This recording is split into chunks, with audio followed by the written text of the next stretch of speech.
From the post-millennial. U.S. military bases in Iraq, Syria, targeted in drone attack, injuries reported. Wait, who wants to read that headline for me one more time? U.S. military bases in Iraq, Syria, targeted in drone attack, injuries reported. All right, now my question for you is, what stands out in that headline? Wait, anybody notice anything interesting about that headline? Iraq and Syria, ISIS. Syria?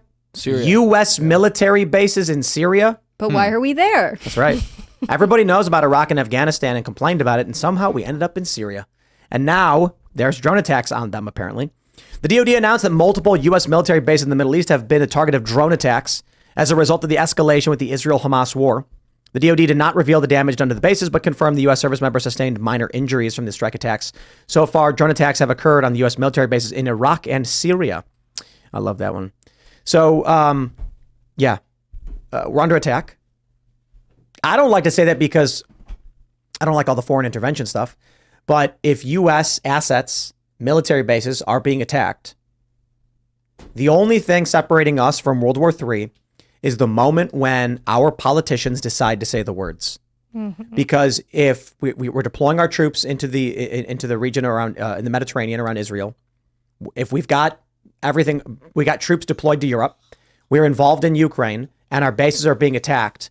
As soon as our politicians are like, hey, can we say it now? Okay, we'll say it now. Like, there you go. But it's just so hypocritical or ironic because I'm not saying that we shouldn't defend our bases or property. That's not what I'm getting at with this. But here we are potentially going to defend our bases in another foreign country, but we won't even defend our border. No. We won't defend when they're cutting through the bars at the southern border, but that is not defendable. Border Patrol is cutting through the barbed wire. I watched it happen. Right. I watched probably 400 people cross in the span of 30 minutes. Texas puts up the barbed wire and then federal agents cut it? Texas and National Guard, they sue put to it get up. the buoys out of there. Mm-hmm. Yeah. Because they said it wasn't humanitarian at first, and then they changed their mind and said you need congressional approval. Well, so the reason they're cutting the barbed wire is just to make it more humanitarian, because as soon as they step foot on U.S. soil, which is right across the barbed wire, they have to let them in and quote unquote give them a shot. They don't have to. They're like, well, the law requires it. Okay, dude. Well, they make up these things where, like, what was it with one of the bridges, I think, near, not Eagle Pass, but they were saying, oh, well, it's dangerous. This is a steep embankment, and so people could fall. But they shouldn't be attempting to cross the border in the first place. So why are we making accommodations to make it safer, aka easier to cross the border? Well, right? and they know this. All the migrants crossing, they're fully aware of this too, because when you speak to them, they'll tell you, we came here because we were told we would get a better way of life and we could come to this area. We could come to Eagle Pass. Yeah. So migrants all across the world, most of them aren't coming from Mexico. They're coming from all over. Mm-hmm. Yeah. The largest number right now from what I've seen from Border Patrol is Venezuelans, which, you could understand why maybe they're fleeing their country. On the other hand, should we just be like, it's no problem, come on in? The other question is, how are they getting here from Venezuela? These people are paid $25 a month. Mm-hmm. Who is funding them to come from Venezuela and get all the way to our southern border? That's the real question. Yeah. What NGOs are involved? What governments are assisting in this? Mm-hmm. People are getting on cargo trains coming right up to our southern border. Yeah. And we have no leadership there. I don't know if this is part of the same report, but I am seeing on Twitter that rockets have hit military bases in near Baghdad International Airport. Mm-hmm.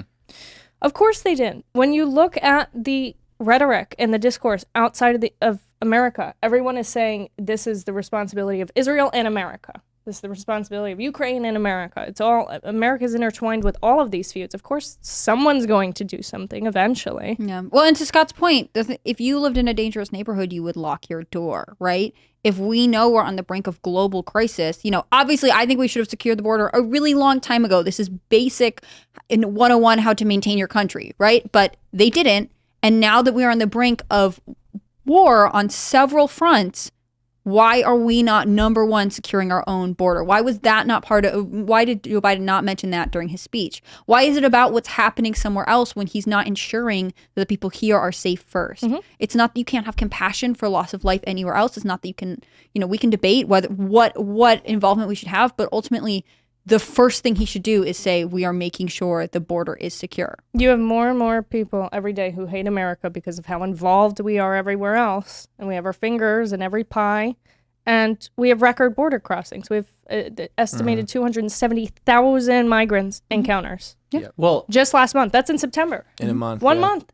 That's record breaking. And that's just the ones we know about Yep, true. that are processed. And I know this isn't just going to the rabbit hole of a border discussion, but really, we need to do a better job of messaging the America First message when it especially comes to the border. What don't Democrats want? Democrats want to reduce gun violence, right?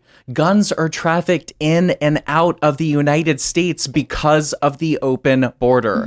They care about women, right? And they want to stop sexual assaults, right? And they want to stop But not human at the border. trafficking, That's right? what they say. Then what about closing the border to make sure that women and children are protected? But this is consistent with democratic logic, right? Like if they really believe that we should protect children and we should prevent child labor, they would demand all the manufacturing jobs come back from China, right? They would put it in a country that is actually regulating these things. But instead, they are able to turn a blind eye because it's not really about, and I don't want to generalize here. There are obviously people who vote Democrat who really do call for and believe in Certainly. these things, but they are being misled by anyone who has any kind of control over that party because ultimately the values that they preach are not anything that they actually make decisions based on. Well, and why are some deaths more important than others? Nobody talks about the 300 people that are dying daily from fentanyl. You know, they'll talk about one death, they'll talk about the atrocity that is happening, that is awful, but what about fentanyl, the drugs, that crisis as well? There are just so many things that honestly, if we just funded and secured the border, we could see so many problems here domestically, but also internationally. Do you feel like people respond to this type of messaging when you are talking to people on the ground? Because you do so much on the ground work. Oh, absolutely. I'm telling you right now, the America First message is resonating. When I say, why are we sending billions to Ukraine to secure their border while our border is wide open, that makes the light bulb go on. And they go, you're right. And I go, wait, we want to save democracy overseas, right? And we want to make sure that they are prosperous. Then why are our roads crumbling, our bridges crumbling, our education system crumbling, our cities? Look at Detroit. Look at, you want to talk a wasteland, go walk through San Francisco, California. Yeah, man, for real. Go to Los Angeles, California. Been there, done that. Yeah.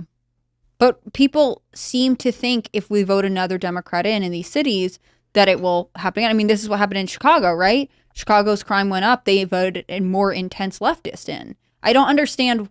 I mean, it's very hard for me to reconcile with, other than the fact that maybe they're just really rooting for their team, right? They think, well, if we just give someone with more radical solutions a shot, things will get better. It doesn't seem like it occurs to them that the path they're walking down is wrong.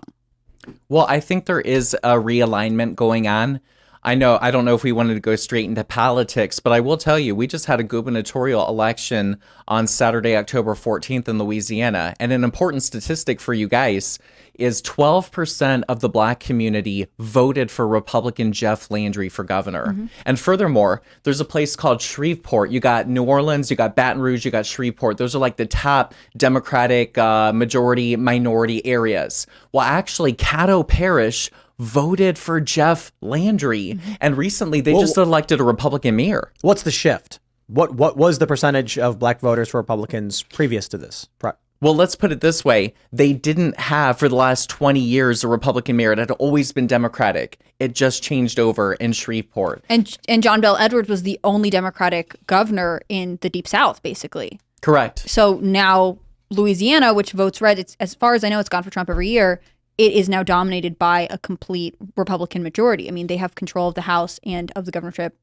From what I know about it, you probably are much more informed. Correct. The last is now Kentucky. They have a Democrat. But the fact of the matter is we have to bring this America First mantra, this message to communities everywhere. And we're seeing a shift happening. But it's going to be us going into those communities talking about these issues like the border. Like, for example, Pennsylvania, that's not a border state. They recently had an illegal immigrant that escaped from jail who was in jail because he had killed his lover that was on the loose for 2 weeks in Southeast Pennsylvania. This isn't something that just affects California and Nevada and Arizona and Texas. This is a problem that affects all 50 states. I will say, go ahead. no, you go. No, I'm here all the time. You go.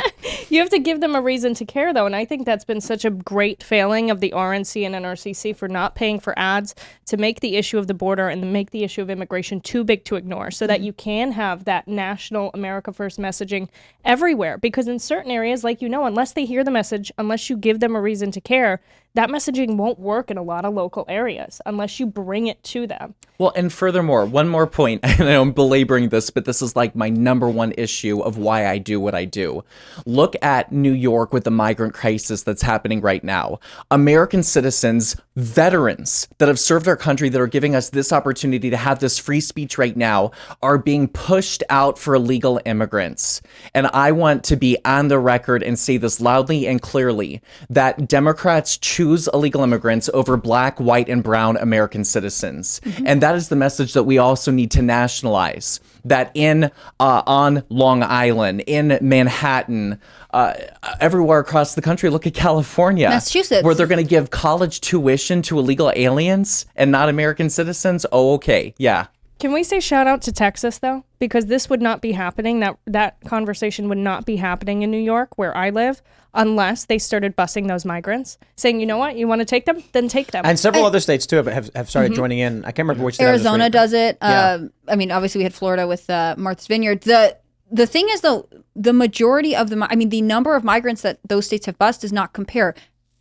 To your point earlier, migrants know that they can get to New York and have a right to shelter and be accommodated. The number of people that have been bused by Texas makes up a percentage, but does not account for the overwhelming majority of illegal immigrants that have arrived in New York. And it's not just New York City, it's New York State. Thanks for watching this clip from the Timcast IRL podcast. Hang out with us live Monday through Friday at 8 p.m. and become a member over at timcast.com for uncensored, members-only shows exclusive. Thanks for hanging out, and we'll see you all next time.